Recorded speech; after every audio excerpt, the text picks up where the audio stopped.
É hora da nossa formação. Sejam bem-vindos e bem-vindas aí à formação de Mateus. Finalizamos aí o capítulo 4. Podemos dizer que finalizamos a grande introdução de Mateus. Agora vamos entrar aí nos discursos de Mateus. É importante, antes de dar prosseguimento à nossa formação, dar uma pausa e tentar entender novamente aí as intenções do Mateus, para que a gente possa, então, com um pano de fundo, entender as chaves de leitura desse evangelho. Então o programa de hoje vai ser aí um rememorar, um lembrar, né, aí um voltar para entender as intenções de Mateus, para que a gente possa então entender esses discursos de Mateus, a teologia de Mateus. A gente começa dizendo para vocês que mais importante do que entender a literalidade do texto é entender a teologia do Mateus. Então, quando fala Jesus curou um cego, mais do que entender a questão da cura do cego em si, é a teologia que está por trás vamos dizer, desse episódio. O que é cego? O que é curar um cego?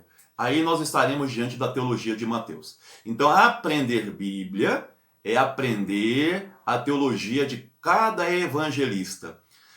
A gente escuta aí muitos pesquisadores de Bíblia, esse inclusive que eu trabalho com vocês, eles dizem o seguinte: esses filmes sobre Jesus, na verdade, são um grande atentado aos evangelhos, porque eles colocam a vida de Jesus como se fosse uma única vida, no sentido de que não há diferença na compreensão do que a comunidade de Marcos teve, de Mateus teve, de Lucas teve e de João teve. Quer dizer, cada comunidade enxerga o homem e a proposta de Jesus a partir da sua comunidade.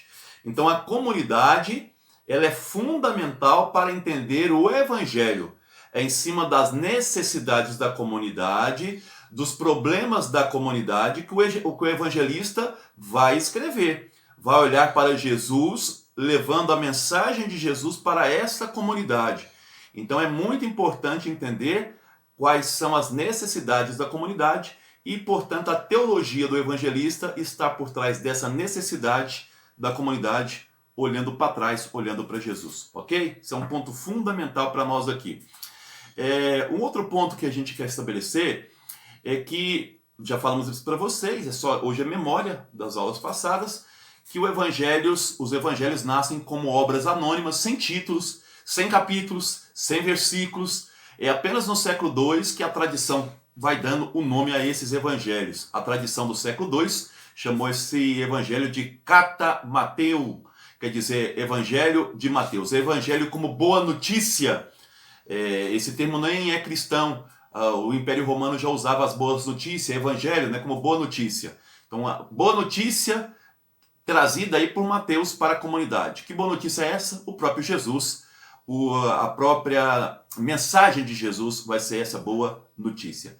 Já falamos para vocês que, embora a tradição tenha colocado Mateus como sendo discípulo de Jesus, hoje os biblistas chegaram à conclusão que não se trata do evangelista Mateus.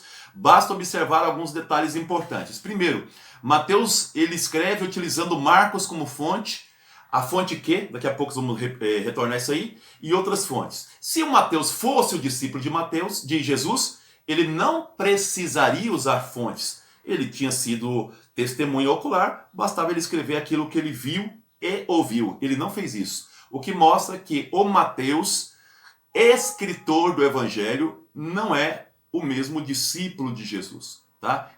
Quem é então? É um judeu convertido. Alguns podem apontar ele como um rabino. Basta observar o capítulo 13, versículo 52, em que ele fala do doutor, né, que sabe tirar das coisas velhas coisas novas e velhas. Possivelmente está falando da sua própria personalidade, que aprendeu do antigo, mas também agora abriu o seu novo. Portanto, Mateus é um judeu convertido que escreve para judeus. Como é que nós sabemos que ele escreve para judeus? Porque ele conhece muito bem a cultura judaica, ele conhece as palavras judaicas, hebraicas e aramaicas, e não traduz nenhuma, diferente do Marcos, que cada vez que utiliza uma palavra hebraica ou aramaica, ele traduz. O Mateus não traduz nenhuma palavra, o que mostra que a comunidade que ele está escrevendo é judaica, e nem explica nenhuma cultura dentro do evangelho judaico, porque ele sabe que a comunidade que está recebendo é judaica, tá bom? Um outro aspecto que mostra que o Mateus não é o discípulo. Um cobrador de impostos era rejeitado. Pouco conhecia da própria cultura, porque a sociedade tinha rejeitado ele.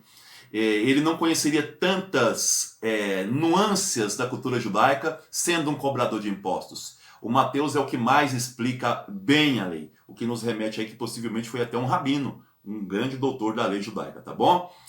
Então não se trata aí do Mateus evangelista, do Mateus apóstolo. É um outro Mateus aqui convertido do judaísmo, tá bom? A comunidade se destaca por ser judaica, que Mateus está escrevendo.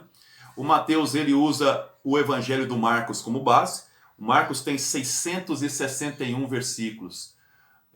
O Mateus vai utilizar 660, tá? De todo o Evangelho do Marcos. Quer dizer, ele utiliza o Evangelho do Marcos todo e dá uma nova roupagem a esse Evangelho. Além disso, ele vai usar também discursos de Jesus que não estão no Evangelho do Marcos, que nós chamamos de fonte que, porque que é a letra no alemão para falar de fonte. São os discursos. Esses 5 discursos que o Mateus vai apresentar vêm dessa fonte que. E vai usar outras fontes também que não estão no Marcos. E nem nessa fonte que, como por exemplo a infância de Jesus, que o Mateus buscou em outros lugares. Então Mateus ele vai utilizar o Evangelho de Marcos, a fonte que, um evangelho perdido aí dos discursos de Jesus, e também aí outras fontes. Mateus escreve em grego, o que mostra que ele não é esse discípulo de Jesus. Não se trata de uma tradução, como alguns querem, de um evangelho antigo aramaico. O evangelho do Mateus é clássico do grego, então conhecia muito bem o grego, mesmo sendo judeu, ele conhecia o grego, o que mostra que era um judeu muito bem preparado, o que reforça novamente a tese, a hipótese pelo menos, de que ele era um rabino, tá bom? Então, vou só refazer aqui a informação, de 666 versículos do Marcos, ele vai utilizar 660, quase todo o evangelho do Marcos é utilizado por ele. Então vamos aqui, ele escreve dentro de uma estrutura, que tem 5 narrativas e 5 discursos. Narrativas é ele falando e pouco Jesus aparece. Discurso é Jesus falando e pouco ele aparece. O programa de Jesus está nesses discursos. O fundamento do Evangelho de Mateus são 5 discursos, os seus 5 discursos. Discurso das montanhas, que fala da justiça, capítulos 5, 6 e 7. Discurso missionário, capítulo 10, que Jesus envia os apóstolos. Discurso das parábolas, onde Jesus fala de 7 parábolas que ele apresenta o reino de Deus, capítulo 13. Discurso eclesiástico da vida em comunidade, capítulo 18.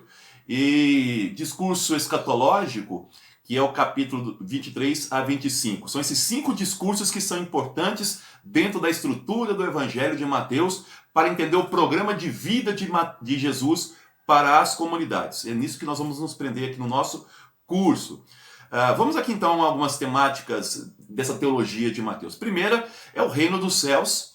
Ele não fala reino de Deus por ser judeu, como falei, ele usa reino dos céus, que é contraponto do reino de Satanás. Domínio, aqui a questão do poder e a questão do prestígio que está nas tentações. O reino de Deus, dos céus, é outro. É o reino em que é a vida em comunidade, é a vida do serviço, é a vida de igualdade. Essa é a ideia que o Mateus está propondo para a comunidade. O reino dos céus, reino de justiça e de vida. Basicamente é isso que é o reino dos céus proposto pelo Mateus. Mateus ele vai também falar muito dos discípulos. Ele fala 73 vezes do discípulo. O centro da proclamação de Jesus é a comunidade. Eis que eu estarei convosco todos os dias. Estarei onde? Na comunidade. Então Jesus, é interessante se você ler aí o Evangelho de Mateus, no finalzinho, capítulo 28, versículo 16 a 20, ali está todo o resumo do Mateus. Então os discípulos encontram Jesus numa montanha, montanha é lugar de Deus, onde Deus mora, numa montanha, montanha da ressurreição. Eles têm dúvidas, como a comunidade tinha. Mas Mateus está dizendo, para ser discípulo de Jesus tem que acreditar no ressuscitado vitorioso, no ressuscitado que deu a vida venceu. E onde está essa vida? Na comunidade. Então isso é importantíssimo entender. Eles encontram Jesus na Galileia, não em Jerusalém, para dizer que a mensagem de Mateus, de Jesus, é universal. Não é para a comunidade dos israelitas mais, é para todo mundo, Galileia. Tá? É outro ponto interessante que nós vamos aprendendo aí em relação a Mateus. Então, discípulo. Quem é o discípulo? É aquele que vive na comunidade, o Cristo ressuscitado, mas tem que levar a todas as pessoas esse Jesus. Levar como? Doutrinas? Não. Jesus é contra a doutrina. Levar a própria vida, né? Ou seja, isso também está no finalzinho do Evangelho. Fazer da própria vida o testemunho. A vida tem que revelar a vida. Qual é a vida do ressuscitado? A minha vida tem que ser a primeira testemunha do ressuscitado. Isso é um ponto importantíssimo para entender Mateus. Então, já falamos 3 coisas aqui. Reino dos céus, discipulado. O discípulo é aquele que vive o ressuscitado em comunidade. Jesus não foi embora. Jesus está na comunidade. Ele está ressuscitado na comunidade. E temos que anunciar ele para todos. Mensagem universal, não só para judeus. Uma mensagem universal para todas as pessoas, para todos os povos. E qual é essa mensagem? A experiência do amor. Batizar em nome do Pai, do Filho e do Espírito Santo. Não é o rito do batismo que o Mateus está falando, não. Quando ele fala de batizar, é fazer imergir. A pessoa tem que entrar na vida do amor, entrar na vida da justiça, entrar na vida do ressuscitado para anunciar para outras pessoas, tá bom? Esses são pontos importantes. Portanto, o reino dos céus, portanto, discípulos, tá? A vida de discípulos, levar para o outro o amor, a experiência do ressuscitado, um discurso universal, E aqui o Mateus tem clareza que as comunidades são também resistência a Jesus Cristo. Então ele vai dar exemplo do joio, pessoas da comunidade que têm resistência em encontrar o Jesus, o Messias, diferente daquele Messias glorioso que vem trazer aí o domínio, não é esse Messias que nós temos que seguir, vai ter resistência, mas também pessoas que vão acreditar na comunidade. Por isso, quando ele for falar do discurso da comunidade, nós vamos ver com clareza essa questão aqui, ok? Podemos basicamente finalizar dizendo então que o Mateus começa lá, 1:28. Jesus é o Emanuel, o Deus que está conosco. Finaliza dizendo que eu estarei contigo, com vocês todos os dias da minha vida, né? Das suas vidas. Então, começa com Jesus no meio de nós, termina com Jesus no meio de nós. Jesus é uma presença viva no meio da comunidade. Não é algo para se procurar fora. Jesus está na comunidade. A comunidade tem que fazer a experiência do Jesus ressuscitado na comunidade e ser sinal de justiça, sinal de vida, sinal de amor para todos da comunidade e para fora da comunidade. Quais serão as consequências disso? Resistência de gente de dentro da comunidade e de gente de fora da comunidade. Os apóstolos, os discípulos, resistiram a Jesus. Jesus, ao se apresentando e foi apresentando ele como Messias, os discípulos não entenderam isso. E Jesus pergunta: quem as pessoas dizem que eu sou? Tá, fulano, fulano, fulano. E vocês? Então, a resistência está dentro da comunidade e fora também. As autoridades são resistências para Jesus Cristo. Esse é o centro do Evangelho de Mateus, o Deus conosco. Não esquecer de ler o Evangelho sempre assim. Deus está conosco do início ao fim das nossas vidas. Um outro ponto, só para finalizar aqui, ao apresentar o Emanuel, o Deus conosco, Jesus e Mateus, eles querem apresentar para nós, para a gente não ter medo de Deus. Um Deus que castigava, um Deus que veio para nos julgar, o dia de Javé, veio para nos punir. Jesus apresenta um outro tipo de Deus. O Deus amoroso, o Deus que está na comunidade, o Deus misericordioso, o Pai presente, o Pai que ama seus discípulos. Vai ser o Deus que Jesus vai apresentar, o que Mateus vai apresentar através de Jesus. O Deus que veio para servir e não ser servido. É muito interessante essa questão. É o Pai que ama e cuida de cada um de seus filhos. Então, Mateus tira a ideia do Deus assustador e apresenta um Deus misericordioso, um paizinho, o Abá, para a comunidade que ele escreve, dando o exemplo de Jesus, tá bom? Vou finalizar aqui então dizendo para nós que nós vamos ter que nos centrar aí, principalmente então, nos 5 discursos de Mateus, capítulos 5 a 7, 10, 13, 18, 23 a 25. Esses 5 discursos nos mostram também a teologia de Mateus. Mateus não escreve para judeu? Qual é o livro principal para os judeus? Torá, 5 livros. Qual que são os 5 principais livros para Mateus? Esses discursos de Jesus. Com uma diferença. Mateus subiu uma montanha para pegar a lei de Deus. Jesus é o próprio Deus que traz a sua palavra. Portanto, Mateus está dizendo para a comunidade que Jesus é maior do que Mateus. Dizendo isso para a comunidade de judeus. Portanto, Mateus vai ser o que mais vai usar as Escrituras para falar que em Jesus se cumpriu tudo aquilo que estava escrito, mas se cumpriu não no sentido de repetir. Cumprimento aqui significa foi além, com mais profundidade. Jesus é aquele que traz com mais profundidade a mensagem de Deus, porque ele é o próprio Deus que fala. É isso aí, um abraço, até o próximo programa.